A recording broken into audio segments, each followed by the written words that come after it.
Şükür sana Allah'ım, bugünüme sabahıma.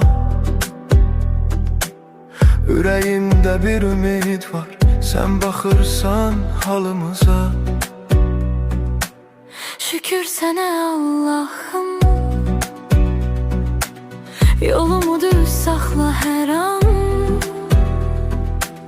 Qəlbim yorulsa da bəzən sən verirsən mənə güman.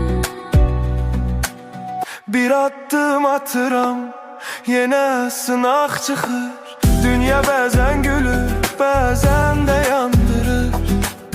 Amma mən bilirəm, tək deyiləm heç vaxt. Sənin adın var içimdə, mənə yetər bu haqq.